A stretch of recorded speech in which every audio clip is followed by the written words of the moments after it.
Irmãos, 2 domingos atrás nós vimos sobre o tabernáculo e como o tabernáculo aponta para Cristo e para a igreja. E nós cobrimos uma grande porção do Êxodo, do capítulo 25 ao 30, que é a instrução do tabernáculo, e do capítulo 35 ao 40, que é a construção do tabernáculo. É meio que uma repetição do Êxodo para dar essa ênfase grandiosa e gigantesca no tabernáculo, que é o propósito do livro do Êxodo, Deus habitar no meio do seu povo através dessa construção que Ele mesmo ordenou, que é o tabernáculo.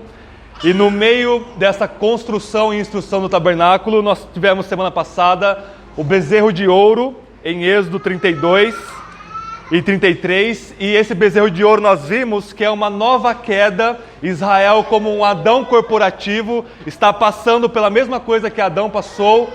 Adão peca contra Deus junto com a sua mulher, e nós temos Israel como Adão corporativo fazendo o bezerro de ouro e pecando. E nós vimos que Moisés por 3 vezes intercede e ora a Deus, e nós vimos como essas intercessões apontam para a obra e para a pessoa de Cristo Jesus, nosso Senhor.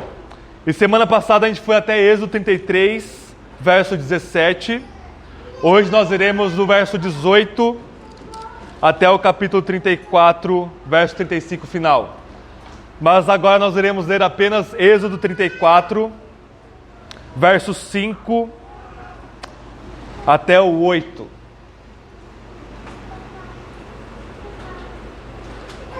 Todos acharam o livro do Êxodo, capítulo 34, é o cume da revelação de Deus aqui para Moisés, e talvez uma das maiores do Antigo Testamento.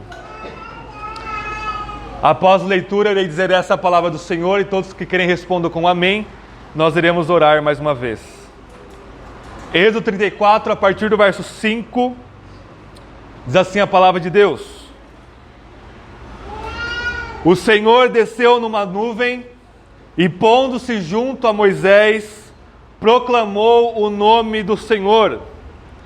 E tendo o Senhor passado diante de Moisés, proclamou: Senhor, Senhor, Deus misericordioso e compassivo, tardio em irar-se, cheio de bondade e fidelidade, que usa de bondade com milhares e que perdoa a maldade, a transgressão e o pecado, que de maneira alguma considera inocente quem é culpado, e que castiga o pecado dos pais nos filhos e nos filhos dos filhos até a 3ª e 4ª geração. Nesse mesmo instante, Moisés curvou-se até o chão e adorou. Essa é a palavra de Deus. Amém? Vamos orar mais uma vez? Senhor Jesus, Senhor da tua igreja, Senhor nosso, após o Senhor ter levantado dos mortos e triunfando sobre todas as coisas, o Senhor se encontra com 2 de seus discípulos no caminho de Emaús, e vai conversando com eles, conforme Lucas nos relata no seu último capítulo do Evangelho.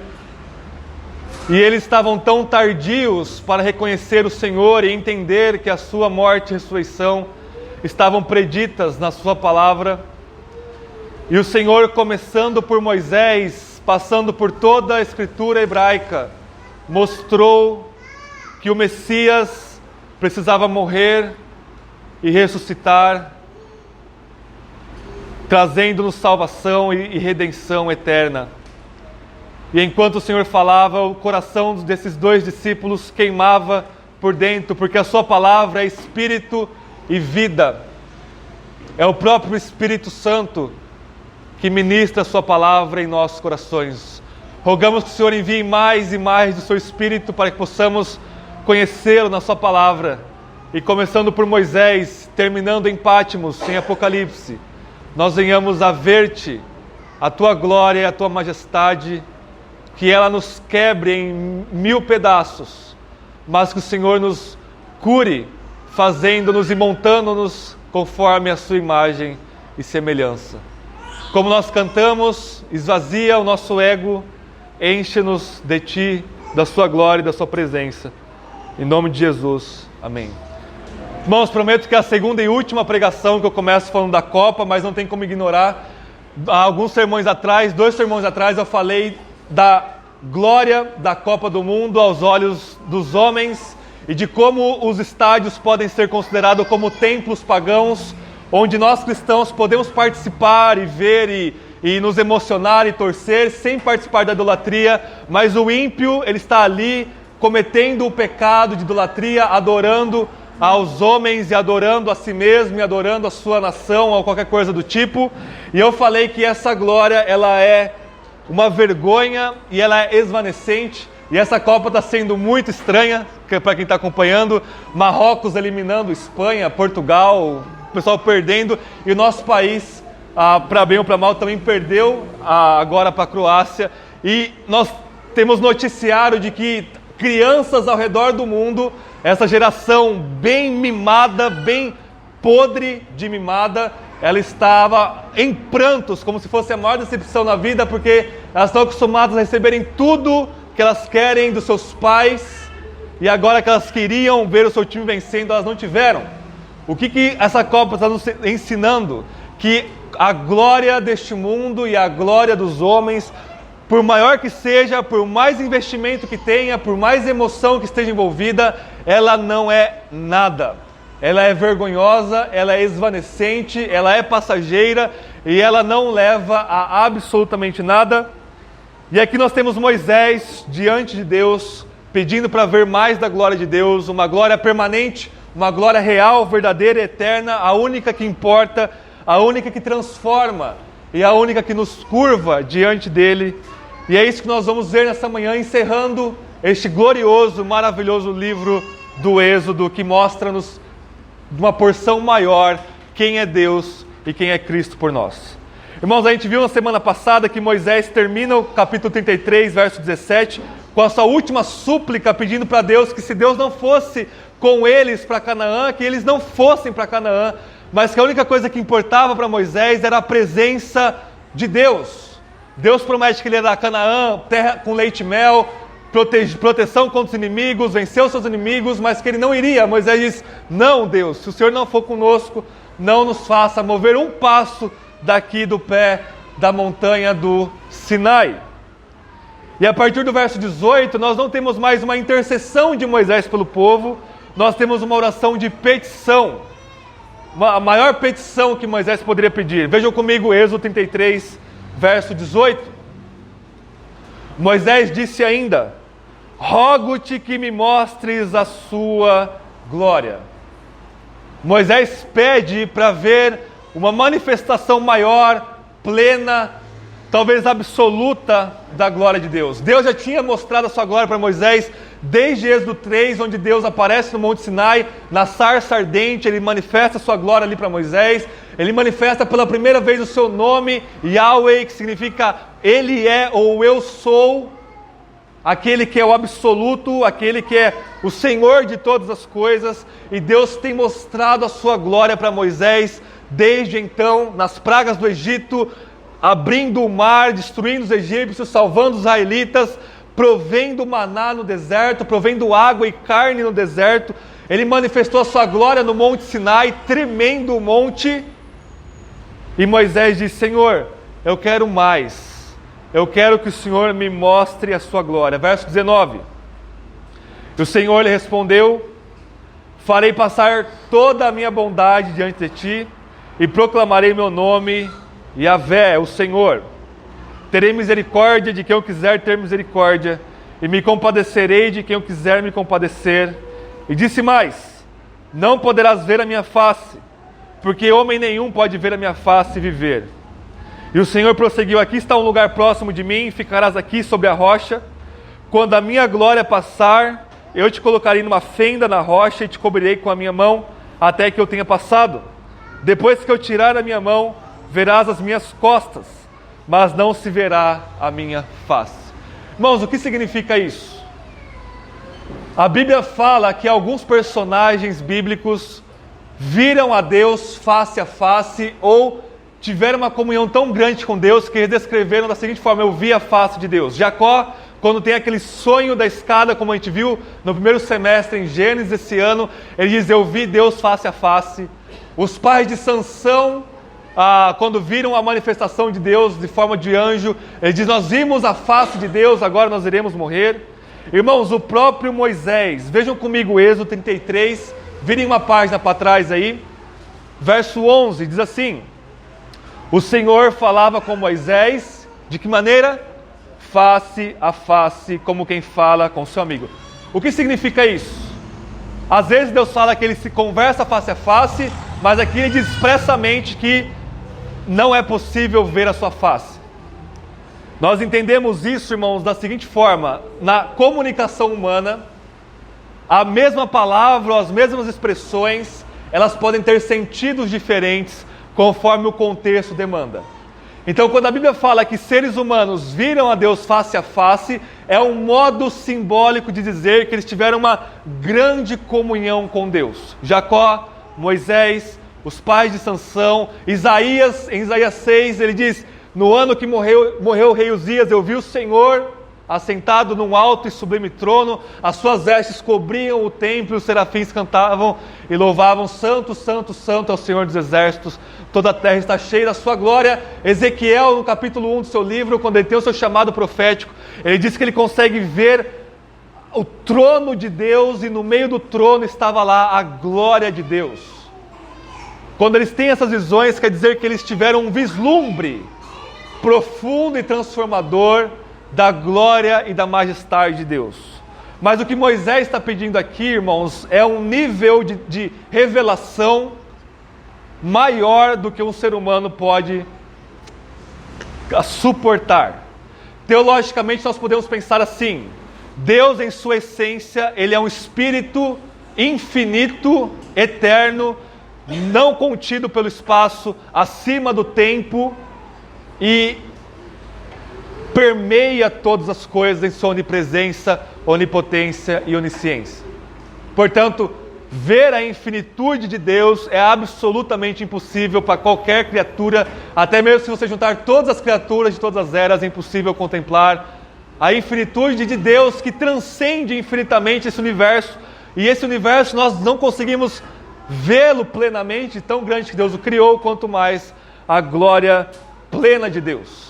Mas, irmãos, a partir do momento que Deus cria o tempo e o espaço, e Ele cria criaturas que inteligíveis e responsáveis moralmente, que conseguem conhecê-lo, Deus ele começa a se manifestar para essas criaturas. Todas as manifestações de Deus no Antigo Testamento são antropomórficas. Deus se manifesta em forma humana, apontando para a encarnação, mas é descrito Deus com face, com mãos, com pés, com costas. Tudo isso é uma forma de Deus se manifestar para que a sua criatura, os anjos e os homens, possam ter um vislumbre de quem Ele é. Ele se manifesta particularmente no centro do céu, na dimensão invisível, em seu trono, com uma glória imensa, mas essas manifestações são apenas concentrações de luz e de glória e de majestade de Deus, e mesmo assim é muito para as criaturas poderem captar em sua pequenez e finitude. Então, quando Moisés diz: rogo que me mostre a sua glória, ele está dizendo: Senhor, mostre-me a plenitude do seu ser. E Deus diz: Moisés, você não sabe o que está pedindo. Homem algum pode ver a minha face, pode ver a minha plenitude e viver, pelo menos deste lado da queda.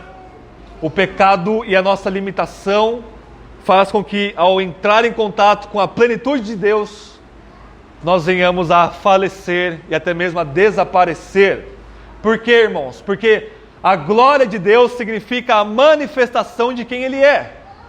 E se Deus manifestar quem Ele é em sua plenitude, Ele vai precisar demonstrar a sua justiça, a sua ira e a sua santidade contra o pecado. Moisés é um pecador aqui, nós somos pecadores, e por causa desse pecado, se Deus mostrar a plenitude de quem Ele é, nós não vamos ver apenas o amor, graça e misericórdia, nós vamos ver também a ira, a santidade e justiça de Deus contra nós.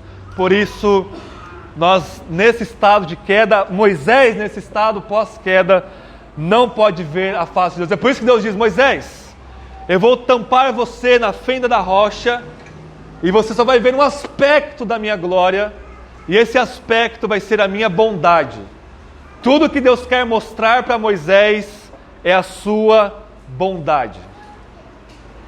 Deus não pode manifestar a sua ira e justiça contra Moisés, porque senão ele fulminaria até mesmo o grande mediador da antiga aliança, Moisés. E ele manifesta a sua bondade e misericórdia para este homem santo de Deus aqui. Irmãos, essa bondade, essa misericórdia é dito no verso 19 que ela é soberana. Ele diz assim: terei misericórdia de quem eu quiser ter misericórdia, e me compadecerei de quem eu quiser ter compaixão. Paulo cita essa passagem em Romanos 9 no contexto da predestinação e da eleição, e Paulo vai nos dizer que mesmo Deus mostrando a sua bondade, essa bondade ela é livre, ela é não domesticável, ela é não manipulável. Você não pode se presumir sobre a bondade de Deus. Você não pode dizer, Deus é bom e por isso Ele necessariamente precisa me perdoar. Um poeta alemão ímpio do século 18, 19, Hess, ele diz que no seu leito de morte as pessoas perguntaram: você não se arrepende de ter vivido uma vida de iniquidade? Ele diz: não, porque Deus é bom e é a sua obrigação me perdoar e demonstrar sua bondade para comigo. Bom, ele nunca leu Êxodo 33, 19. Terei misericórdia de quem eu quiser ter misericórdia. Ou seja, o fato de Deus mostrar a sua bondade para Moisés é por puro e absoluto arbítrio livre do ser divino, que é o único que é absolutamente livre e que é o único que pode tomar decisões livres baseado em seu próprio caráter. Todas as criaturas contingentes como nós temos a nossa vontade governada por uma infinitude de coisas e muito mais depois da queda é escravizada pelo pecado, mas Deus é livre. Ele exerce sua bondade e misericórdia para quem Ele quiser. O que nós pecadores podemos fazer é clamar dia e noite, como nós clamamos na canção: Pai, tem compaixão de mim. Precisamos da sua abundante graça aqui. Tenha misericórdia de nós, pecadores. E mesmo clamando, isso não é um passe livre para nós acharmos que automaticamente Deus vai mostrar a sua misericórdia, mas nós temos certeza que Ele mostra a sua misericórdia quando Ele nos transforma e nos enche de Cristo Jesus, nosso Senhor. Irmãos, esse trecho aqui, Êxodo 33, 18 ao 23, ele é fundamental no Evangelho de João. O Evangelho de João, capítulo 1, verso 1 ao 18, a primeira parte, João se baseia todo em Gênesis 1, para mostrar que a função de Jesus é criar todas as coisas.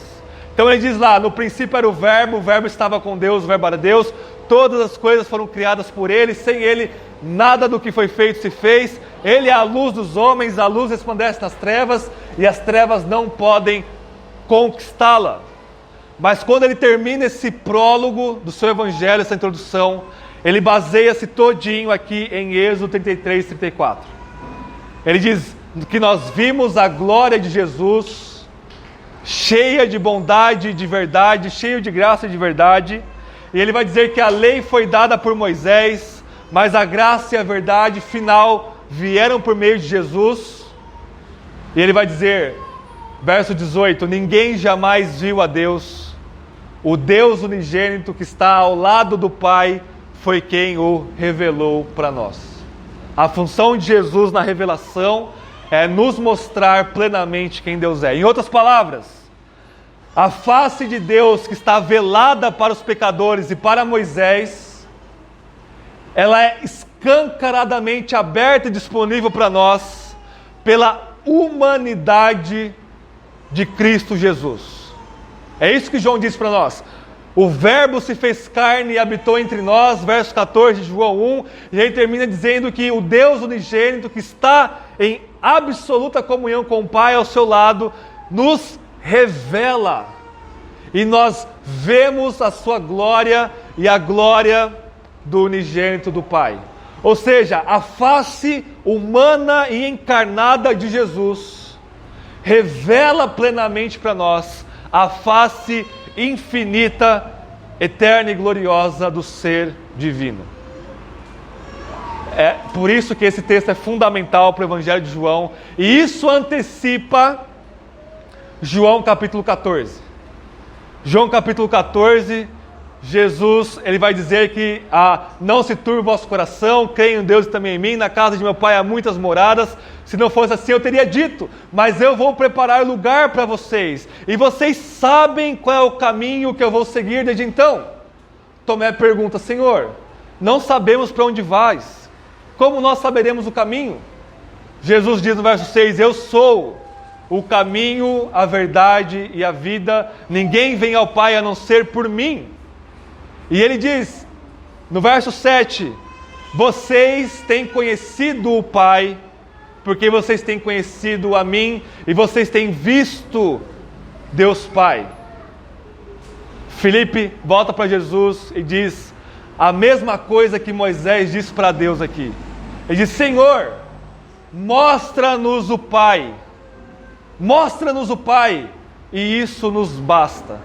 É o mesmo anseio de Moisés aqui. Filipe está personificando um novo Moisés diante do Senhor, mas ele não está percebendo algo. Ele está dizendo, Senhor, o anseio supremo da existência humana é ver a visão beatífica e bendita da glória de Deus.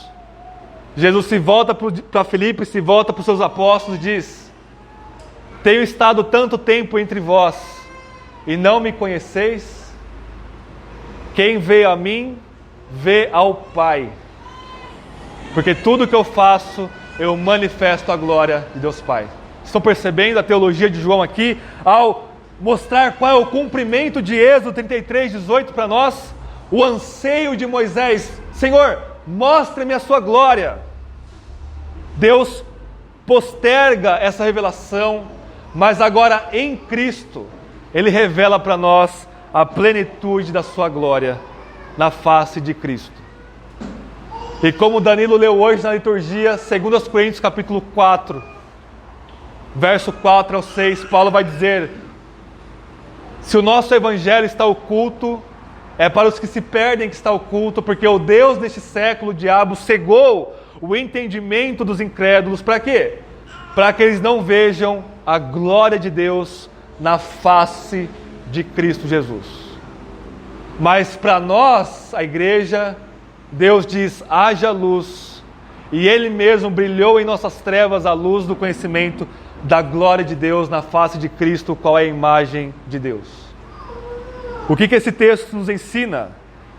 Que a glória de Deus é revelada em Cristo, e que a glória de Cristo para Paulo é vista na proclamação do Evangelho, quando a igreja se reúne e canta, proclama, lê o Evangelho uns para os outros, e essa glória que é carnalmente invisível, mas espiritualmente pujante e gritante e gloriosa e imensa, ela nos transforma, e ela nos enche, e ela nos ilumina, e ela faz com que nós conheçamos cada vez mais o nosso Deus.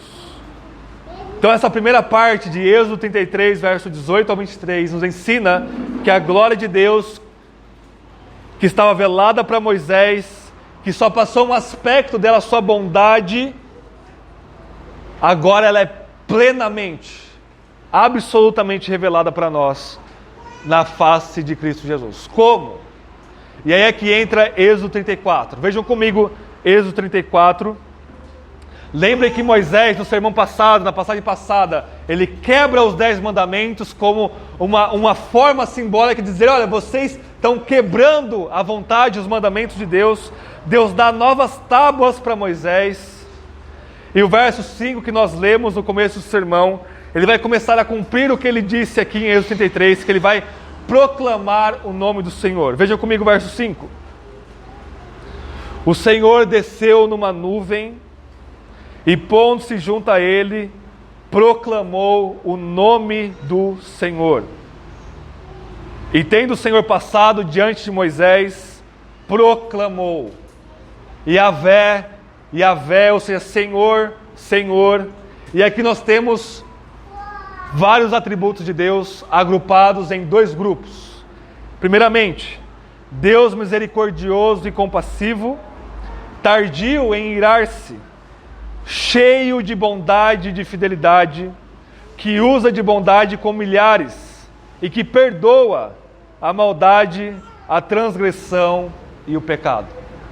Então, Deus está dando conteúdo para esse nome divino, Yahvé, ou Yahweh, que significa Ele é, ou seja, Ele é o Senhor soberano. E ser Senhor soberano, por um lado, significa que Ele é absolutamente misericordioso. Ele não é um Senhor carrasco, Ele não é um Senhor sem compaixão, Ele não é um Senhor como são os senhores humanos, e como é o Senhor, entre aspas, diabo deste mundo, tiranos. O Senhor, Ele é misericordioso, Ele é paciente, Ele é tardio em irar-se, Ele não nos trata como nós merecemos, Ele é abundante em graça e fidelidade com a sua aliança. E aqui um dos termos usados em hebraico é hesed, é uma das palavras mais fortes do Antigo Testamento. Hesed significa o seu amor pactual para com o seu povo. Irmãos, Ele perdoa todo e qualquer tipo de malignidade nessas três palavras. Verso 7, perdoa a maldade, a transgressão e o pecado. Mas o outro lado, a outra face de Deus, por assim dizer, um outro aspecto da sua majestade, continua o verso 7, que de maneira alguma considera inocente quem é culpado, que castiga o pecado dos pais, dos filhos e nos filhos dos filhos até a terceira e quarta geração.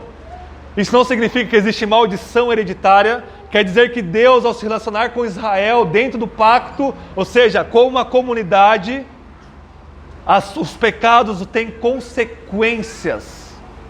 E Deus vai punindo os pecados de cada geração, e de cada indivíduo, e de toda a comunidade de Israel, de toda a comunidade humana. Deus não inocenta o culpado. Irmãos, sem o Evangelho, esse texto é uma absoluta contradição. Porque por um lado ele acaba de dizer, eu perdoo o pecado, a maldade, a transgressão. E na mesma linha, no mesmo fôlego, Moisés escreve, eu não considero inocente o culpado. E adivinhe, você é completamente, do fio do cabelo até o seu pé, da sua alma até o seu corpo, do seu nascimento até a sua morte, completamente culpado diante de Deus. Não há nada que você possa fazer, não há esperança para você em você mesmo. Você vai chegar diante de Deus e dizer, Senhor, Tu és misericordioso e bondoso, mas Deus vai dizer, por eu ser bondoso, eu não vou te considerar inocente, porque eu sou justo. E a minha justiça demanda que o culpado seja aniquilado, morto, punido com a punição eterna no lago de fogo. É isso que eu mereço, é isso que cada um de vocês merecem, é isso que cada ser humano que já existiu merece, exceto, é claro, pela humanidade do nosso Senhor Jesus. Nós somos culpados. E em Romanos capítulo 3, Paulo vai solucionar isso dizendo que Deus é justo e justificador daquele que tem fé em Jesus, em Romanos 3, 27. Como que é possível? Justificador é o mesmo termo aqui, irmãos, para dizer, eu não inocento o culpado, eu não justifico o culpado. Deus está se colocando como um juiz num tribunal e dizendo, eu não vou bater o meu martelo e dizer justo para quem não é justo. E Paulo vai solucionar isso dizendo, Deus é justo e o justificador daquele que tem fé em Jesus. Quem tem fé em Jesus? A gente pode voltar o caminho reverso de Romanos 3, ele vai dizer, todos pecaram e carecem da glória de Deus. É por isso que a salvação é pela fé. Por quê? Porque todos pecaram. O que quer dizer todos pecaram? A gente volta mais um pouco em Romanos 3,10. Não há um justo, nenhum sequer. Não há ninguém que entenda. Não há ninguém que faça o bem. Não há ninguém que busque a Deus, porque todos nós nos desviamos e nos tornamos inúteis. Não há quem faça o bem. Não há nenhum sequer. Ou seja, esse justificador, esse que está sendo justificado por Deus em Romanos 3,27, é aquele que tem fé em Jesus, mas esse que tem fé em Jesus é aquele que não é justo, que não estava buscando a Deus, que estava vivendo completamente em pecado, que tinha um entendimento inimigo contra Deus, um coração de pedra, e Deus está dizendo: estou justificando essa massa de iniquidade que é aquele que crê em Jesus. Como Romanos 3:24. Cristo Jesus é o nosso propiciatório. A gente viu 2 domingos atrás, propiciatório é a tampa da Arca da Aliança que está no Santo dos Santos, e uma vez por ano, no Yom Kippur, no dia da expiação, o sumo sacerdote entra com hisopo, molhado com o sangue do cordeiro que foi morto, e asperge em cima dessa tampa, que tem 2 querubins de ouro maciço. Ele asperge 7 vezes, e isso simboliza, sombreia, tipifica que a ira de Deus, que era para ser derramada sobre o povo, foi derramada sobre aquela tampa. É por isso que ela se chama propiciatório, ou assento de misericórdia, porque ali Deus é apaziguado. Jesus na cruz é essa tampa. Jesus na cruz é a nossa propiciação. Quando Jesus estava pendurado na cruz, a ira, a justiça, a santidade de Deus infinita contra o pecado nosso que nós cometemos desde que nascemos é abundantemente e cabalmente derramada sobre o Cordeiro de Deus naquele madeiro romano. É por isso que nós podemos ser salvos. Quando nós cremos nisso, nesse ato de violência do Pai contra o Filho por causa de nós, é que Deus se apazigua. A ira de Deus, ela é dispersa. Não há mais uma gota de condenação para os que estão em Cristo Jesus. Esse é o Evangelho. E é quando nós olhamos para a cruz com os olhos da fé, quando nós lemos de Gênesis a Apocalipse sobre o Cristo crucificado, nós podemos ver a plenitude de Deus. Por um lado, a gente vê o amor, misericórdia e bondade e graça de Deus ao nos dar o seu Filho para a nossa salvação. E por outro lado, nós vemos que Deus não pode apenas nos perdoar. Nós vemos a justiça, a santidade, a ira de Deus. Nós vemos que Deus não perdoa o iníquo. Jesus, que é o único santo e perfeito e justo, na cruz, Ele veste o nosso pecado. E mesmo o seu próprio Filho, Deus não o poupou. Antes o entregou para nós. E na cruz, o Pai, como juiz de todos, considera o seu Filho culpado. E Ele mostra o seu atributo, dizendo: eu não considero o inocente culpado. E a maior concentração de maldade e pecado da história está ali naquela cruz, no Monte da Caveira, e Deus amaldiçoa Jesus, condena Jesus, mata Jesus, aquele que nem por 1/1000 de segundo, por toda a eternidade, cessou de ter comunhão com o Pai, é morto, por causa dos meus pecados e dos seus pecados, e na cruz nós vemos a plenitude de Deus. Em terceiro e último lugar, voltem comigo para Êxodo 34, a partir do verso 29.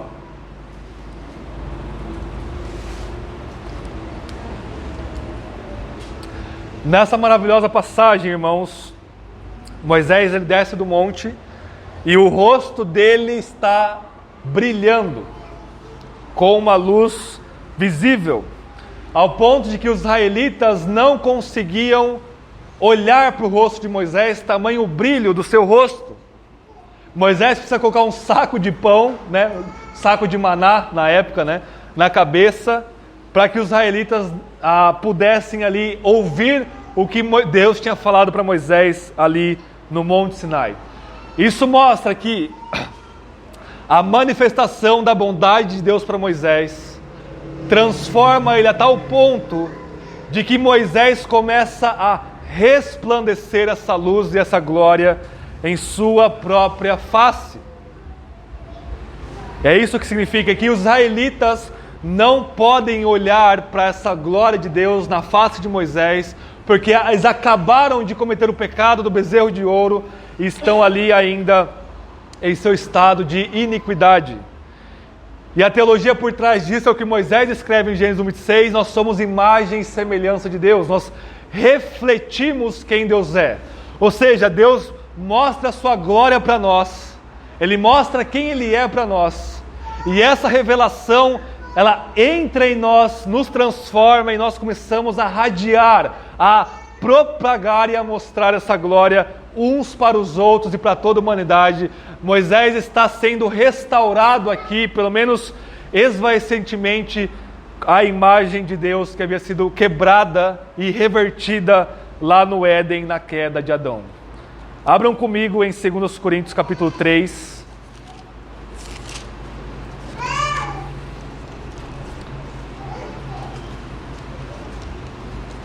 Segundo Coríntios capítulo 3, a partir do verso 12.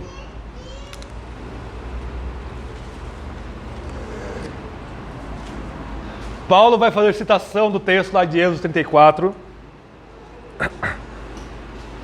E a partir do verso 12 de 2 Coríntios 3 diz assim: tendo, pois, tal esperança, valemo-nos de muita confiança no falar, e não somos como Moisés, que colocava um véu sobre o rosto para que os israelitas não fixassem os olhos no restante da glória que se dissipava.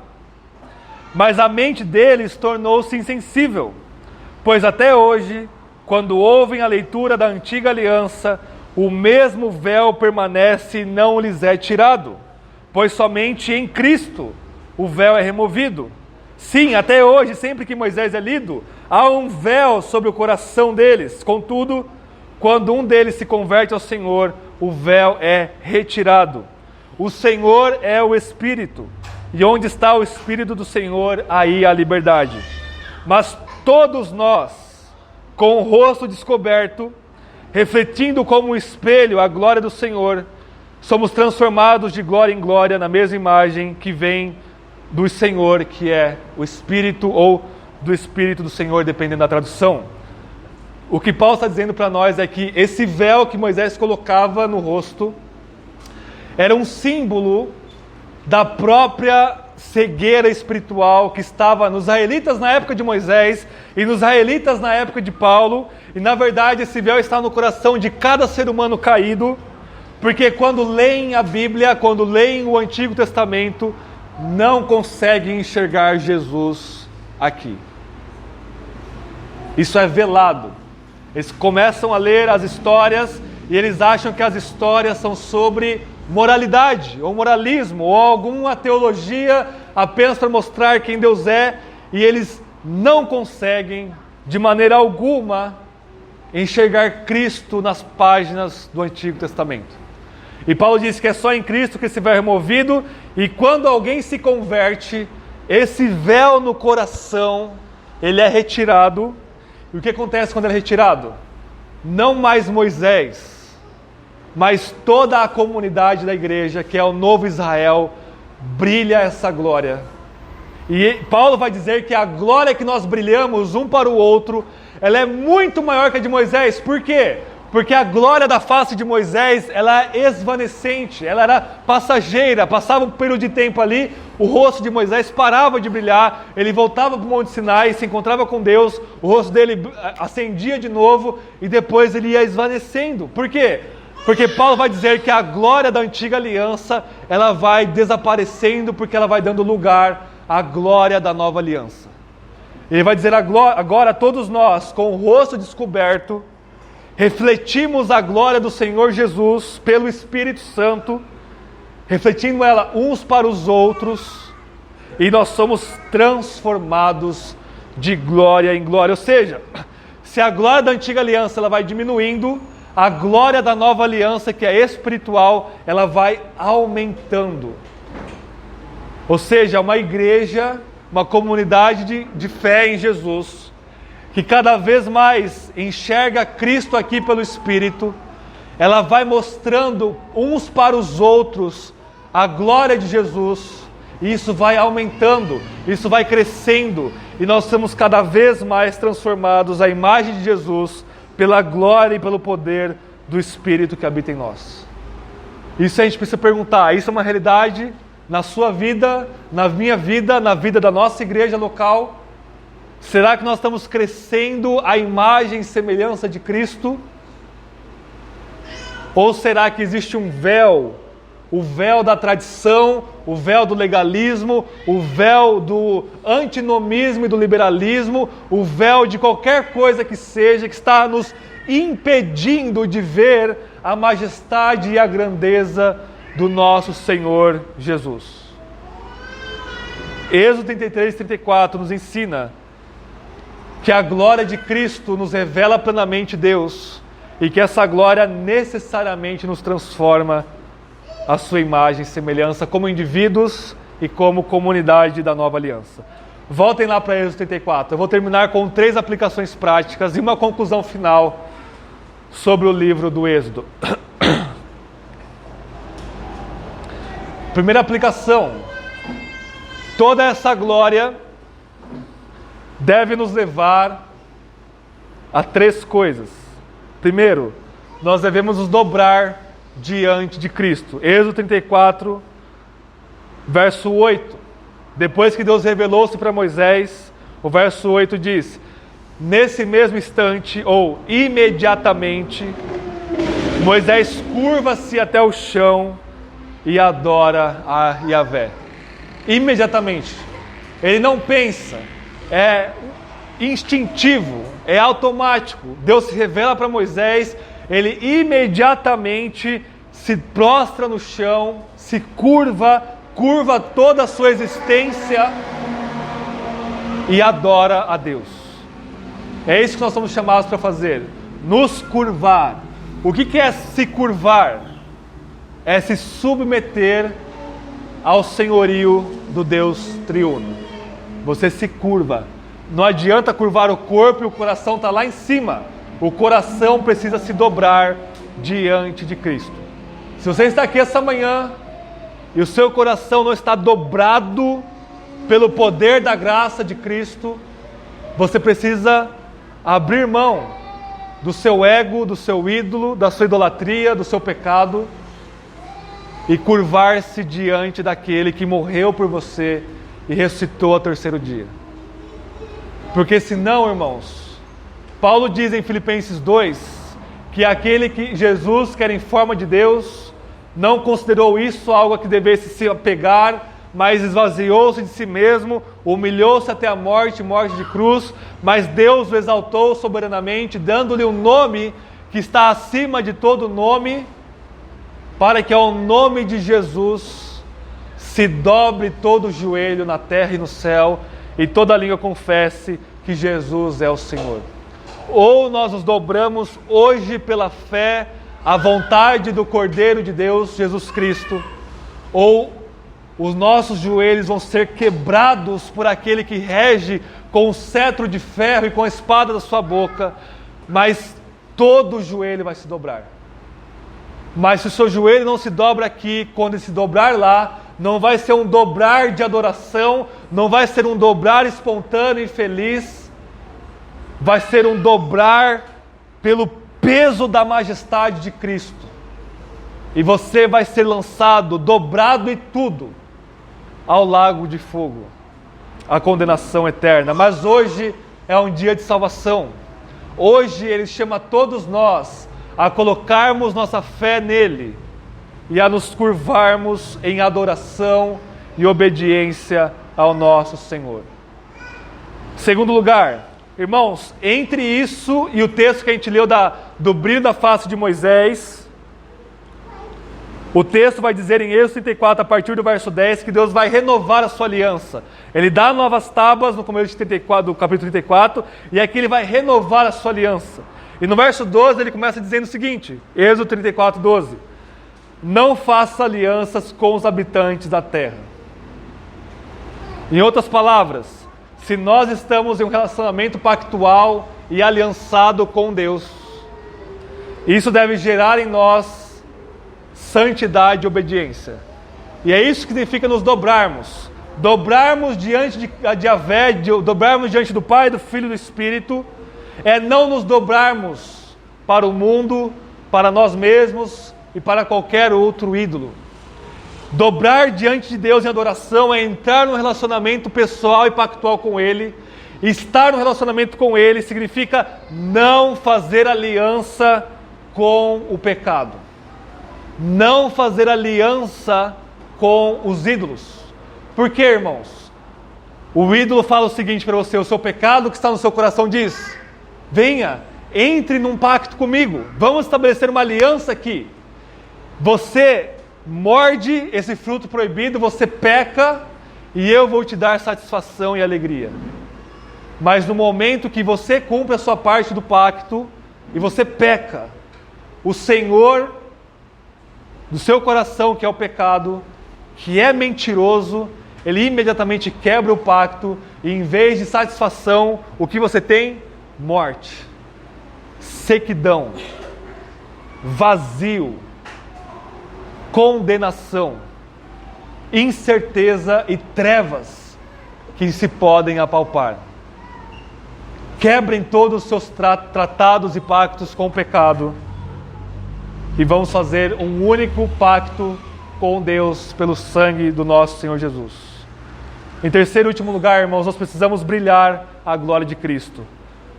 Mateus capítulo 17, Jesus sobe para o monte, o Pai se revela a ele, está ali Pedro, Tiago, João, Moisés e Elias, e é-nos dito que a face de Cristo brilha como o sol, ou seja, ele como o novo Moisés, em cima do novo monte. Ele é o mediador da nova aliança, ele que nos revela quem Deus é. E ele diz em João 8, eu sou a luz do mundo, e ele diz em Mateus 5, vocês são a luz do mundo. Nós precisamos brilhar a luz do Evangelho para todas as pessoas que Deus coloca nas nossas vidas. É esse o propósito do livro do Êxodo. Para nós concluirmos o livro do Êxodo com um resumo numa frase extensa, por assim dizer, o livro do Êxodo tem um coração missionário. E a missão do livro do Êxodo, quem faz é o próprio Deus triuno. E o propósito dessa missão é salvar o seu povo para que eles conheçam o nome de Yahvé. E o propósito final é que o nome de Deus seja glorificado e engrandecido. E o nome de Deus é glorificado e engrandecido de duas maneiras, em Êxodo e em cada palavra da Bíblia. Ele é glorificado e engrandecido naqueles que se perdem. Faraó e os egípcios são mortos. Isso significa que o nome de Deus é engrandecido em sua santidade e justiça, e todos os povos ao redor começam a temer o Deus de Israel. O nome de Deus ele é proclamado pela morte e destruição dos egípcios. E por outro lado, o nome de Deus é proclamado e engrandecido no seu povo, que é pecador, mas que ao mesmo tempo Deus vai pacientemente trabalhando na vida do seu povo. E Ele salva o seu povo para construir o tabernáculo e habitar no meio dele. E habitar no meio dele significa que Israel era para ser um reino de sacerdotes, eram para proclamar o nome de Yahvé para todas as nações. Eles falham nisso. Jesus, como o novo Israel, recupera isso.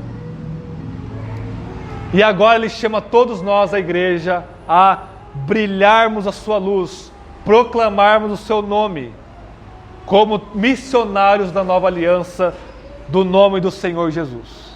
Amém? Vamos orar. Tem um breve momento de oração silenciosa, de confissão de pecados, e eu vou orar encerrando o sermão.